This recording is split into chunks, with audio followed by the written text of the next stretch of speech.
Well, good morning, good afternoon, good evening, wherever you are joining us from. I'm Annette Richmond. This is the Smarter Career and Business Moves LinkedIn Live Show. And I am so happy and excited to be here with you, Danielle, today. I've been longing to chat with you and I love this topic. So, for anyone who doesn't know you, please just share a little bit about who you are and what you do. Absolutely. Well, first of all, thank you so much, Annette, for the opportunity to join you here. This also has been something I've been looking forward to very much. So professionally, I am the global head of social media for Mercer, which is a global professional services organization. And I've been in this role for 5 years now. Wow.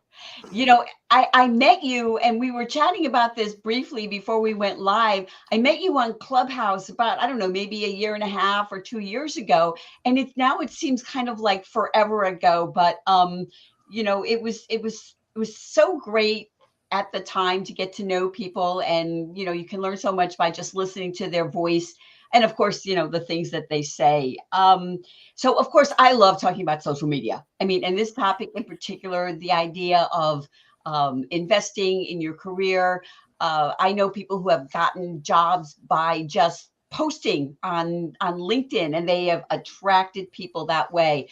And one thing, a lot of articles talk about, mine included, that what hiring managers and recruiters don't like to see, because they've been checking people out online like for a long time now. And one thing is always negativity. Nobody wants that.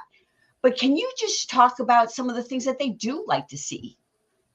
Yeah, it's a great question, and it's actually a great question, and it's one I think that merits a lot more exploration too as we go forward, because many people join social media and are on there every day, and they may not necessarily always be doing what they do with the filter of thinking of potential future employment.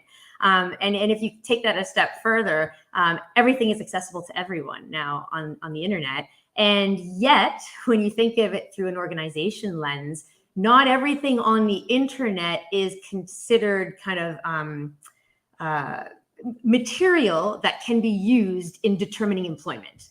So some information is publicly available, but should not be used as a part of that process. So that's where I think we get a little sticky, because you or I might look it up, if we're considering a candidate, and we know, and so there's a little bit of best judgment there that you can't use certain pieces of information maybe against someone in that process. And that's why I think there's still a lot of issues around there, because it's not really governed, etc. But I actually think it's a very enriching, complementary part of that process if you understand how to use it correctly, because a resume is flat. It's a piece of paper. It's one-dimensional.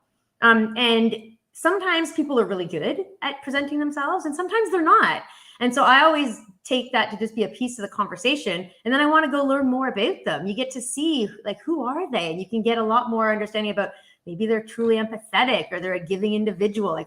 Round them out, make them three-dimensional. Often I find people undersell themselves. Their resume might have the content on there that's really interesting, but the real crux of what would show that you've got the skills to carry into this role are through everything that you're doing externally. So it's actually really value additive to go and look that up. So I think it's a huge opportunity. And even if you don't use social media, at least have a LinkedIn profile that's up to date and reflects who you are in real life, even if you never ever share anything, because even that alone is going to help complement what you submitted through the organization. And the last thing I'll comment on is the in process when you're applying for a job is often very limited or structured in a certain way for that organization, which may not be flexible enough for you to show up fully. So this is also now another great way to be sure that everything you want to communicate is going to be communicated when they look you up.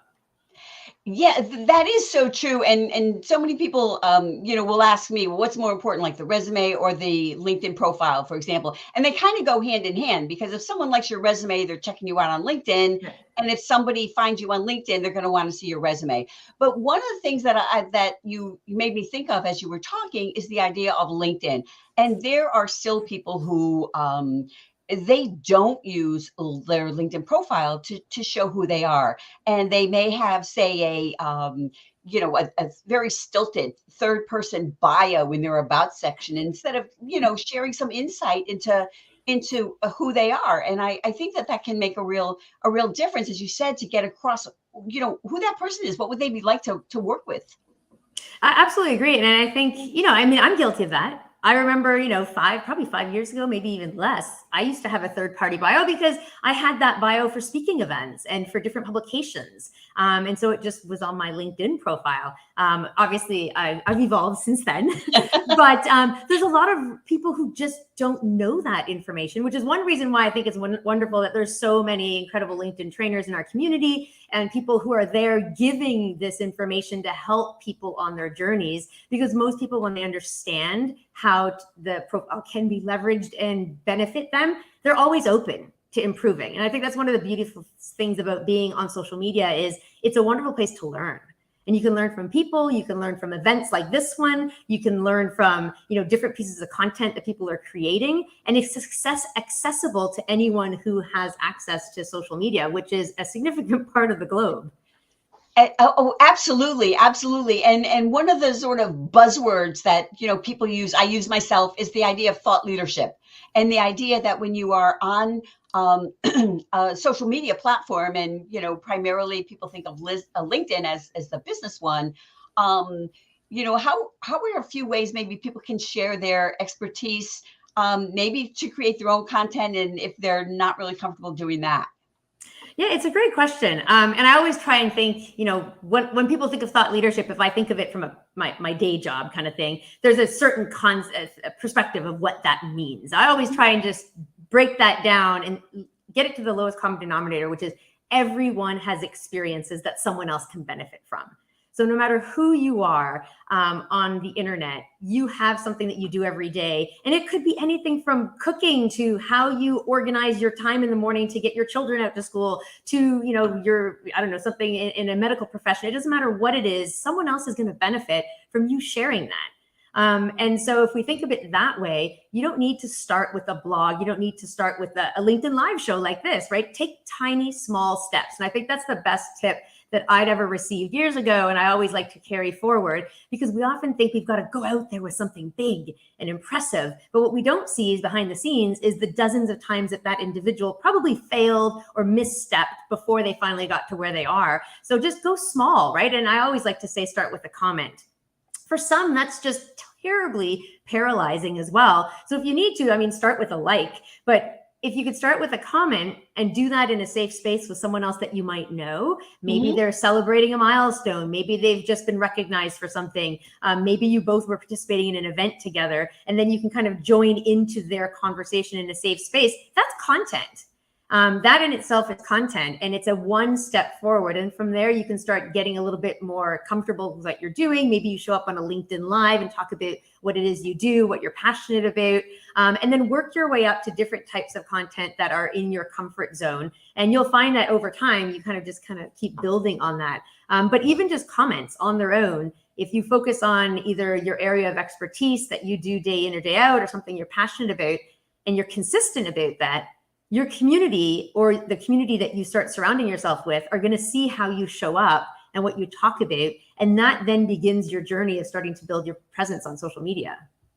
Yeah, that is so true. I have colleagues of mine that say, oh, Annette, you're on LinkedIn 24/7. You're on, and I'm really not. And I'm not even posting every single day, but I try to be on commenting.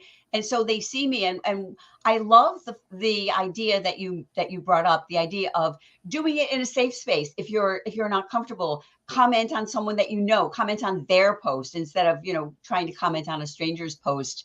And just the idea of showing up and being there. And what people also often don't think of is, if I'm commenting on your post, of course my network is going to see it, but so is your network. And so it's a good way to really open yourself up. And that's kind of a great segue into something I wanted to ask you about, the idea of getting on someone's radar. If you have a hiring manager and you want to get on their radar, or I think of it as a recruiter at a target company, because the whole idea of it's not about what it's who you know, and it's really who knows you. I say that, I've heard you, I've seen you say that as well. It's who knows you. So can you talk a little bit about kind of how do you do that? Yeah, and actually, that to me is that's an important one for me. It's not about who you know; it's who knows you. So there's a couple ways, and I actually do this, and I enjoy doing this. And whether I'm trying to look for a new opportunity, which I'm not, but let's say I was, and maybe I had a target company, and if you know that, then you can take the opportunity to plan in advance and look up. I mean, LinkedIn is a wonderful search engine. You don't need to pay and have all the fancy premium benefits, but just using the regular search engine, you can do quite a bit. Look up that organization, look up individuals that work at that organization, filter through. So it might take a little bit of time up front to get yourself set up, but filter through and see who's active. And just find a few people that could be in that kind of circle of relevance that would make a meaningful impact, and then start to join into their conversations. And as you start doing that on a regular basis, you're going to become a part of their community. They're going to recognize that you're constantly contributing. More importantly, if you're doing it in a way that's relevant for the type of role you're trying to get into, they're also going to see the value add that you're constantly putting in. So when an opportunity comes up or when you apply, your name is going to become known on the inside. Your expertise is going to be visible as well. And that actually works really well. I do that a lot as well, just in terms of not necessarily recruiting talent, but recruiting people that we work with through our social media ecosystem. And it's the same idea. If I'm trying to connect with maybe a professor at Harvard, because that individual is maybe talking about a certain aspect of the future of work, and we'd love to have that person in our influencer program. Well, option A is just to kind of go through a formal route and try and reach out to that person if they have some sort of rep, et cetera, and kind of go that route. But option B is build a relationship. And you do that by joining their conversation and contributing and giving into what they're trying to accomplish until the connection is made. And then keep that going until you feel like you kind of know when it's time to take the next step. It's just like if you have a friend or you're dating or something, you know when you're going a bit too fast, or you know when it's the right time. And when it is the right time, then you can say, I've enjoyed our conversation, and et cetera, and would love to see if we could maybe take this to an event and feature you or something like that. And you notice that journey then becomes really natural, organic, and it's sustainable. And that's what's important to me, because a lot of times when you pay to play, and you wouldn't pay to play per se when you're trying to get a job, but when you do that, the minute the money's pulled away, that was the foundation for that relationship. So instead, build that foundation on trust and on shared mutual interest, and then it will be stable no matter what happens. So same if you're looking for a job. I think that's a great way to go about it, and think about who are you trying to work with? What's that type of person? And surround yourself with people that are doing that so that you can become a part of that network, because it's never your first degree that is most likely where you're going to find an opportunity. It's the second and third degrees. It's the places where, because they know you, they drive people to your profile, which is going to look fantastic because you did that before you started this process. And then you're going to start seeing opportunities come your way. And then the reverse, right? If I'm looking for talent, I do the same thing, right? We have a talent team, but I also will go on to social media and look for people that have the skills and are showing up in a way that would be contributory and complementary to what we're trying to accomplish. And I don't reach out to them and say, hey, I have an opening. Do you want to join my team? Like, that's really abrupt. Who are you? You just landed into my profile feed, but rather I join the conversations and we start building a relationship. It's also a way of kind of testing the waters. Is there a cultural fit? Is this someone that we could see being a truly value added member? And then in time, then you can say, hey, if you're ever looking for a new opportunity, love the work you're doing. It's been a pleasure getting to know you. Would love to reach out if that situation ever arises. So it kind of changes the whole platform that you're playing with. Oh, absolutely, absolutely. And I'm glad that you brought up the idea of the company page, because if you go to a company's company page on, I guess they're called LinkedIn pages now on LinkedIn, you can see all the employees. You can look for employees. Say if I'm in marketing, I can look for people that work in marketing, and I can learn about what they do. I can see where they are geographically, even like the education they have, which can really help understand what the company may be looking for in you if you're applying in that area. Yeah, absolutely. And the nice thing is too, is if you do have Sales Navigator, then you can actually bring that in and then kind of filter in terms of their last activity date, which makes it a little easier. But if you don't, just take 15, 20 minutes and check the profiles one by one. You'll get a sense for who's not present for the last 30 days versus who is. So you're not wasting your time. Yes, yes, absolutely, absolutely. And so, we were chatting a little bit before we went live about the idea of sort of global networking, and in terms of sort of the space out there where we are. You and I are practically neighbors because I live 60 minutes from Midtown Manhattan. So, we're like neighbors, but one of the best things for me about Clubhouse was the whole idea of I got to meet people from all over the world. I am lucky now to call many of them my friends, and it's not uncommon for me to have, a Zoom chat with someone in New Zealand just to catch up and, say hi. So can you talk a little bit about the benefits of that, though, of as you mentioned in your post, the idea of networking without global boundaries?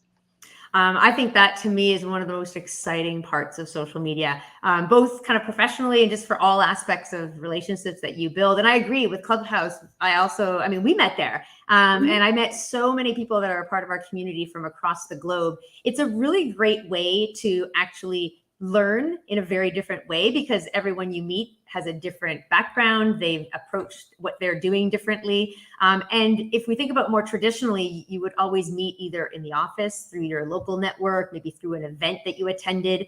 So you had some sort of limitations, whereas now you can there's no reason you can't reach out to someone anywhere on this planet. And that goes for a hiring perspective as well. It opens up so much opportunity for talent.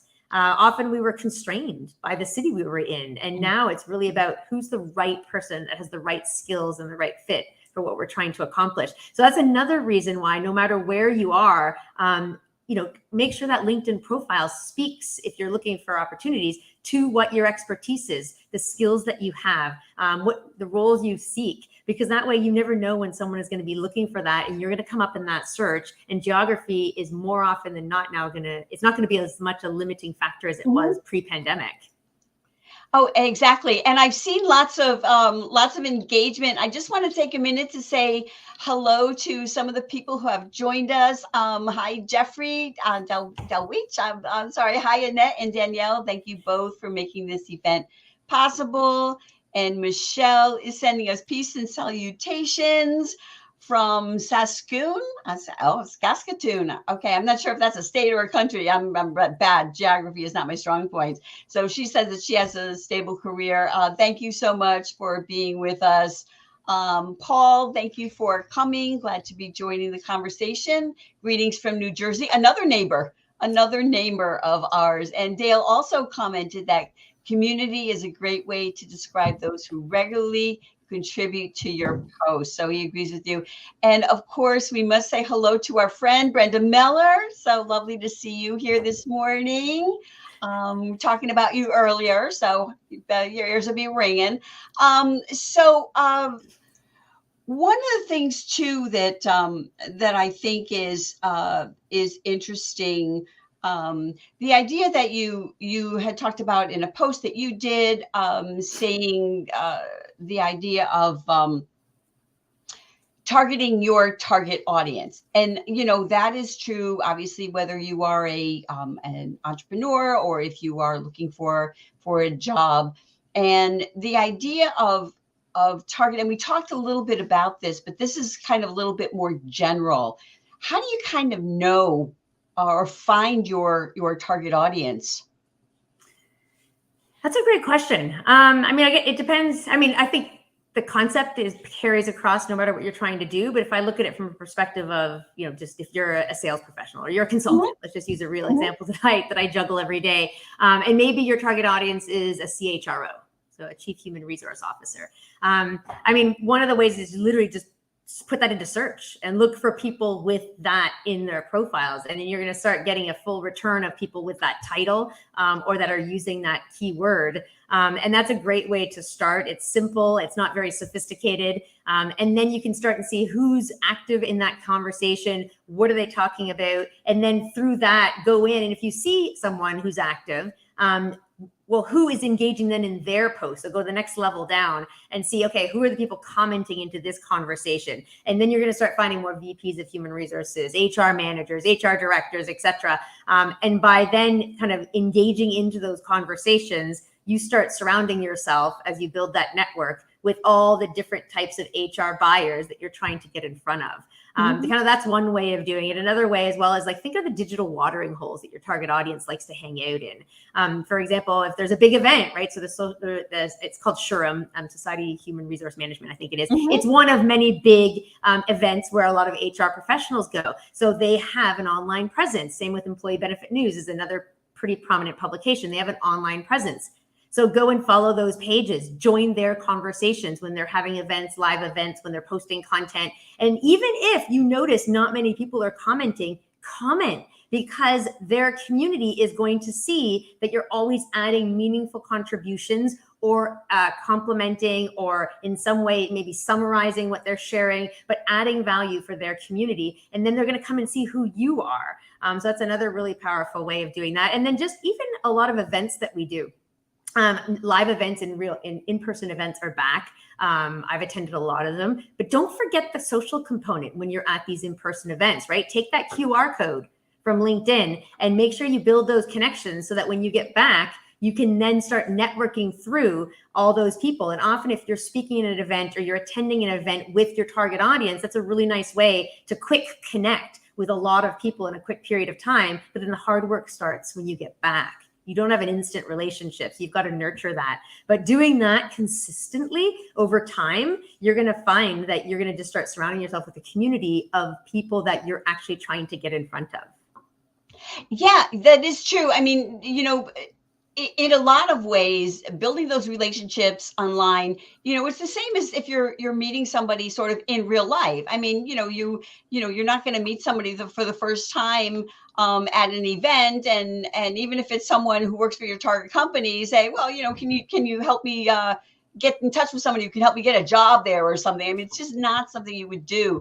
And it's so important to think about that. So I just want to say hi to Liam, who's joining us and says that sometimes the target audience finds us, which is so true. It is so true. And I guess that's really through our social media. So one of the things I like to ask everyone I talk to is, what do you like best about what you do? Well, that's a great question. It's people related. So, I mean, at the heart of everything, I think that to me is the most exciting part, because every day is about helping people. It's about working with people. It's about helping people build their skills to enable them to accomplish what they're trying to do. And it's really, without the people, a brand doesn't really exist, because a brand is just an amalgamation of all these voices sharing their points of view and bringing that brand to life. So that's really exciting. And then on the flip side, it's trying to figure out different ways to humanize a brand. Which is also really exciting, because no one wants to just hear a brand. No one wakes up in the morning and looks at a brand page on any social media channel. For the most part, I'm sure there's a couple exceptions, but it's very rare. So how do you make that brand come to life and have a meaningful presence in someone else's life? And that's kind of really exciting. And because social media is changing all the time, it's a role that's super agile. You never know what tomorrow is going to bring. And that to me is also exciting. So I do like the dynamic, the change, the risk, the reward, and the fact that it's all based on people. So since you mentioned that, can you share a little bit about, how companies in general, even people like me, can sort of humanize their own brands? Yeah, it's a great question. I mean, first of all, just be yourself. So, I mean, one of the things that we do a lot of is we engage our employees. So employee advocacy is something I focus a lot on. And you can tell when someone just shares a piece of content that someone else has written for them versus when they share a piece of content that they're speaking about personally. And just those little nuances in terms of the words you use and the way you communicate will enable you to show up very differently to your audience. If you just put something else out there, then your audience is probably like, oh, someone's probably told them to say that, so I'm just going to move on. Whereas if you actually connect with them and say, like, this is really important to me, or this is why I'm sharing this, or here's some things that I value and I think would value, you start connecting with that relationship. You start adding some emotion into there. People are then going to be like, oh, wait a minute, Annette really, she's sharing this. She thought this was excellent. Here's why. I trust Annette, so I'm also going to take a look at that and spend time on it. And also the other thing we focus a lot on is kind of, instead of talking about me, talk about we. Instead of talking in a third person, make it inclusive with the words that you use. Make people feel like this is a conversation that they are in. You're not talking at them, you're talking with them. And it's those slight changes that actually make a pretty big difference. And then when it comes to brands specifically, lead with your people. And same with ourselves, right? Lead with ourselves. Have that personal element come through. And it doesn't have to be something that you feel really awkward and icky about. Maybe you don't want to talk about your home life, and that's okay, right? You get to create your space that you're going to share with the rest of the world. And within that space, just allow who you are to shine through. And each of us determines how far we take that. And our communities will get to know who we are through what we open the door to them with. But I think that works really well. And I want to just quickly comment as well, because I loved Liam's comment about how they find us. And I think to your question now, this helps them find us, because if you're showing up consistently with what you care about and with where your expertise or your passions lie, people get to associate, oh, Annette's always talking about this. And then as your network builds and you start getting second and third degree connections that are like, oh, Annette's always talking about this, you start building that referenceability. And it's once you build that, that's when people start coming to you. They may not know you yet, but through a trusted network, they've heard of you. And now your target audience starts coming inbound. And that's when it actually starts becoming really powerful. And for that to happen, though, you need to be clear about your why. And you need to be clear and consistent with how you show up. You don't want to confuse people. Let them understand and know, this is what I'm here for. This is what I focus on. This is how I help others.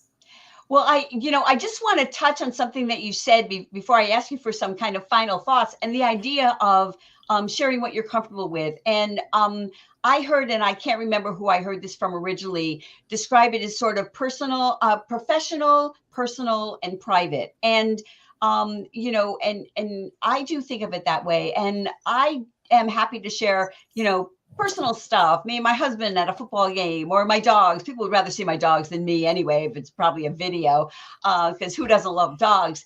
But when it comes to sharing something that's private, and that depends. Now, like if I was going through a divorce, I'm not, but if I was, I wouldn't be talking about that on LinkedIn. Other people do.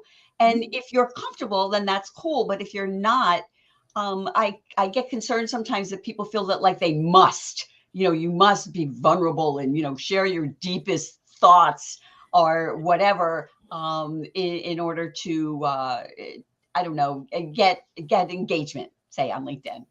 Yeah, I mean, I think, but then you're not being authentic, right? We talk about showing up and being yourself. If that's the case, and then you're not being yourself. So I think it's good to be thoughtful and think about how you show up and make sure that you are truly being human, but be who you are. If I meet you here and you're dishing out all this information to me, and then I meet you in real life and all of a sudden you have a completely different personality, then one of them doesn't connect with the other. And we have to remember, right? If we think about the world of work, there's 5 generations in the workforce. And then if we think about like my daughter's Generation Alpha, there is no filter, right?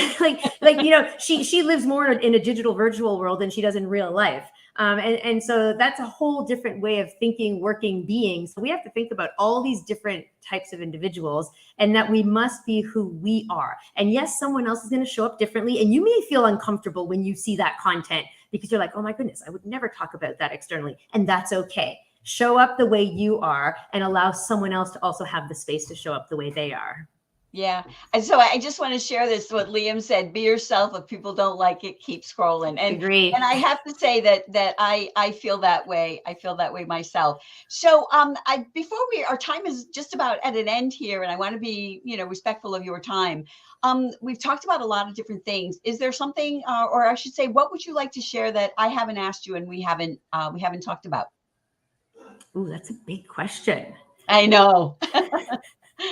I mean, I don't know I would say we probably touched on it a little bit, but I would just say if anyone is joining us and is either, in the midst of their career experiences, maybe is looking to do a career pivot, is looking to start their career, or is looking to just, enhance it in any capacity, I absolutely think an investment in social media with whatever time you can contribute to it is something that will continue building in time. I'm actually doing a LinkedIn Live, which I believe is next week, and it's on longevity. and kind of the future of work. And it's an interesting conversation. And I will drop a link in the comments. It's an interesting conversation because one of the experts, I'm actually the host, so one of the experts in the conversation, her name is Yvonne Sensino, and she wrote a book about living longer and kind of the whole concept of what you have to think about there. And one of the wonderful quotes that I read in her book was the idea that we often think in our minds, right? There's these biases around ageism, and we think, oh my gosh, I'm turning 30. So I've got to do X. I'm turning 40. I'm turning 50. My life is almost over. Well, now with us all living longer, we can start new careers at any age. I mean, most entrepreneurs of startups are over the age of 50 when you actually start searching kind of these organizations that are coming up. So there's so much that you can do at any stage you want to. And social media is that place where there's no hierarchy. Everyone is an equal, and everyone determines how they want to build their presence and what they want to get out of it. So I would say set aside all those biases, all the traditional ways of thinking, and create the future that you want. Wow. So that is a great way to end our conversation. Thank you so much for that. And it is definitely so true. So thank you to everyone who joined us today, people who will be watching on the replay or listening to this on my podcast. So thanks again, Danielle. It was such a treat to chat with you. I hope you come back again. And everyone else, have a great rest of your day. Thank you so much, Annette. Thank you, everyone.